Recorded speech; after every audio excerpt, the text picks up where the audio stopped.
महाप्रभु जी मांग्यो कि दबला की देह मेरे आगे न छूटे, दामोदरदासजी ની દેહ મારી આગળ ન છૂટે એવી પ્રભુ કૃપા કરજો. કારણ પુષ્ટિ ભક્તિના ભાવનું સ્થાપન શ્રી મહાપ્રભુજીએ દબલાજીની ભીતર કર્યું. અને દબલાજીની ભીતર કર્યું છે એટલે મહાપ્રભુજી ઈચ્છે છે કે આ ભાવ સદાય માટે જ્યાં સુધી પુષ્ટિ માર્ગની સ્થિતિ છે ત્યાં સુધી દબલાજીની પણ સ્થિતિ છે. એટલે 10 જન્મનો અંતરાયન કર્યો દબલાજી માટે. 10 જન્મ દબલાજી ના ગયા.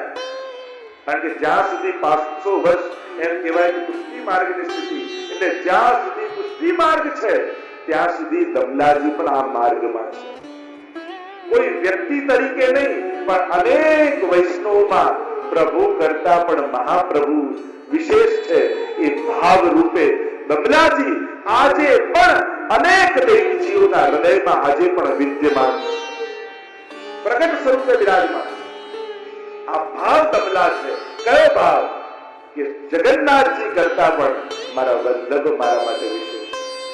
એ ભાવરૂપ દબલાજીની પુષ્ટિ માર્ગમાં સદાય સ્થિતિ રહેવા.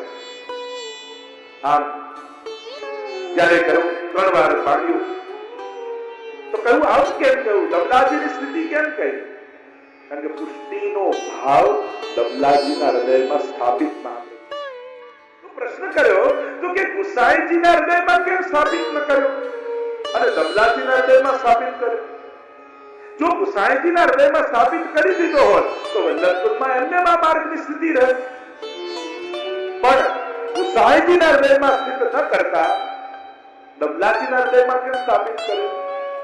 ત્યારે ભાવ પ્રકાશ મારીરાયજી સમજાવે કે મહાપ્રભુજીને ભક્તોનો માર્ગ પ્રગટ કરવો છે, ઈશ્વર માર્ગ પ્રગટ નથી કર્યો. જો ગુસાઈજીના હૃદયમાં સ્થાપિત કર્યો હોત તો આ માર્ગ ભગવદીઓનો ભક્તોનો માર્ગ ન કહેવાય, ઈશ્વર માર્ગ કહેવાય. ગુસાઈ તો પૂર્ણ પુરુષોત્તમ છે અને એમના હૃદયમાં જો સ્થિતિ રહે તો ઈશ્વર માર્ગ બની જાય.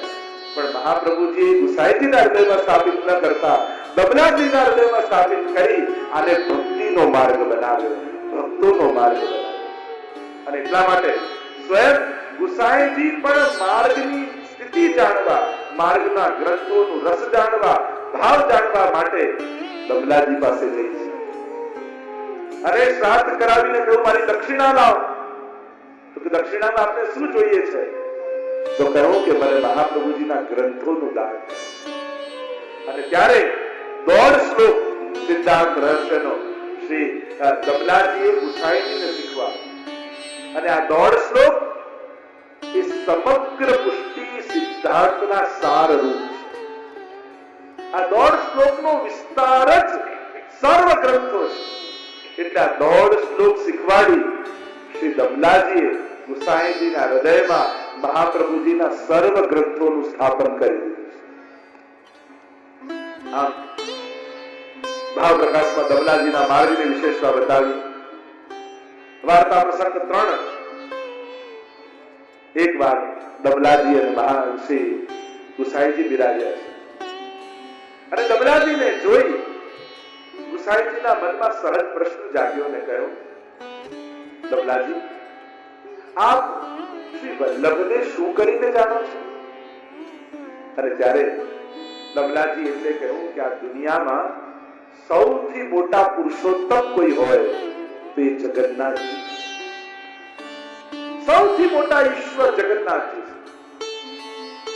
તો દબલાજી કહેવા લાગ્યા, આપે પ્રશ્ન કર્યો કે હું વલ્લભને શું કરીને જાણું છું?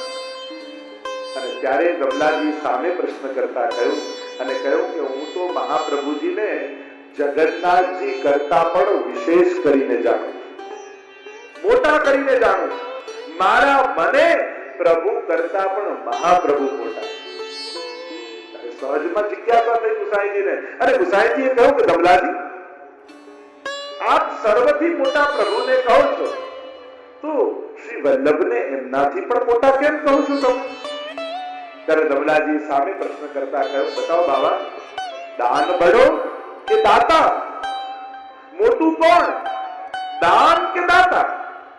કરોડોના ઢગલા પડ્યા હોય પણ કોઈ આપનારું ન હોય તો દાન પોતે જઈ શકતું નથી. એટલે કે કોઈ પણ વસ્તુ એ દાતાને આધીન છે કે દાન બનશે, એનો અન્ય જગ્યાએ ઉપયોગ થશે. એ સ્વયં વસ્તુ કોઈના જીવના પુણ્યનું યા ઉદ્ધારનું કારણ નથી બની શકતી, પણ એ વસ્તુનો વિનિયોગ એના ઉદ્ધારનું કારણ બને છે.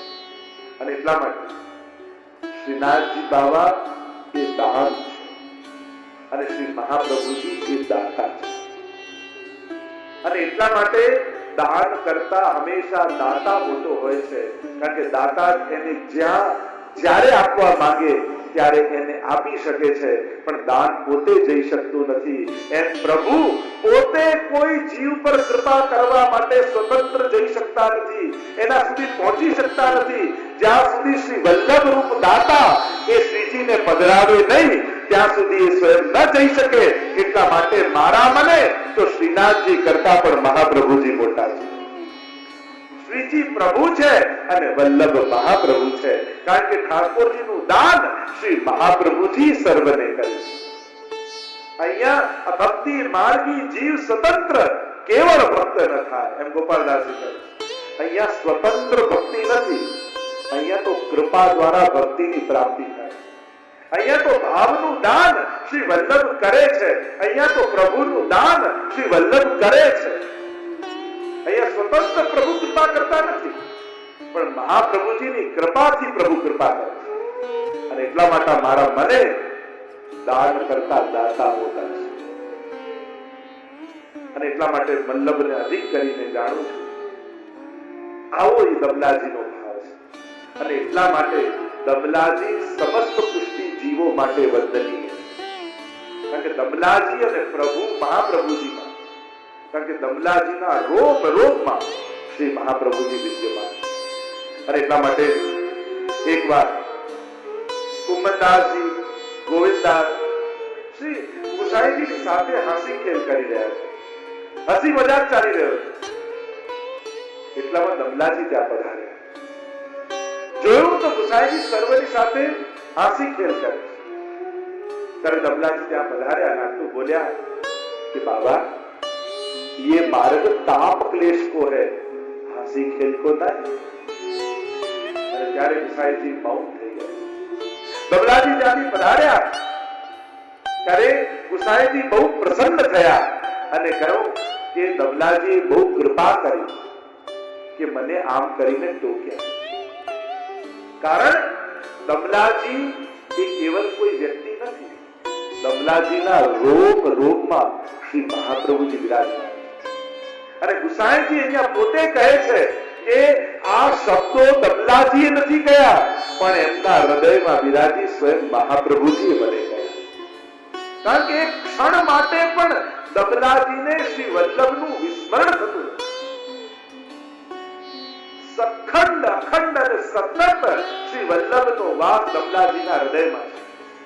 અને એટલા માટે દમલાજી જે બોલે છે એ દમલાજી તો માધ્યમ બને છે, પણ સ્વયં શ્રી વલ્લભ એમના મુખે કહી રહ્યા. આવો ભાવ શ્રી ગુસાઈજીએ બતાવ્યો. અને ભાવ પ્રકાશમાં તો હરિરાયજી અલૌકિક વાત કરે છે. અલૌકિક વાત કરતા અલૌકિક ભાવ બતાવતા કહ્યું કે દમલાજી એ લલિતાજીનું સ્વરૂપ છે અને ગુસાઈજી એ ચંદ્રાવલીજીનું સ્વરૂપ છે. અને ચંદ્રાવલીજી એ પરકીયા ભાવના ગોપીજનના સ્વામીજી છે. બે પ્રકારના ગોપીજનો, એક સ્વકીયા, બીજા પરકીયા. જે પ્રભુને જ પતિ માનીને રહેતા એ સ્વકીયા ગોપીજનો, અને બીજા જેમના અન્ય સ્થાન પર વિવાહ થઈ ગયા હતા પણ પ્રભુમાં જાર ભાવ રાખીને સ્નેહ રાખતા એ પરકીયા ગોપીજનો. તે પરકીયા ગોપીજનોના અધિષ્ઠાત્રી ચંદ્રાવલીજી. એટલે લલિતાજી એટલા માટે ચંદ્રાવલીજીને ટોક્યા, દમલાજી એટલે ગુસાઈજીને કહ્યું કે તમે તો પરકીયા ભાવના સ્વામીજી છો, અને પરકીયા ભાવમાં તો અખંડ ચિત્ત કેવલ ઠાકોરજીમાં રહે છે અને સદા એમનો વિરહ બનેલો રહે છે. કારણ કે સંસાર છોડીને જઈ શકતા નથી, ઘર છોડીને જઈ શકતા નથી, અને પ્રભુમાં પરમ પ્રેમ ભાવ છે. આ પરકીયા ભાવ, અને પરકીયા ભાવમાં તો અખંડ વિરહાનલ પ્રત્યેલો રહે, અખંડ ભગવદ વિરહ પ્રત્યેલો રહે. પછી તમે પ્રભુને ભૂલી અન્ય સાથે હાસી ખેલ કરો, એ પરકીયા ભાવ માટે યોગ્ય ન કહેવાય. તો આમ કરી અલૌકિક ભાવ બતાવ્યો કે વિરહ એ જ આ માર્ગનું પરમ ફલ છે.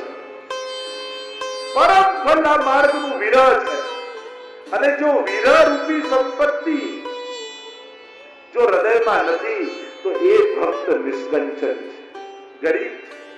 જો તમારા હૃદયમાં ભગવદ વિરહ, આ માર્ગમાં સંયોગ કરતા પણ વિપયોગની વિશેષતા છે, કેમ કે પરકીયાનો ભાવ છે. અને એટલા માટે અહીંયા આવો અલૌકિક ભાવ હરિરાયજી બતાવ્યો.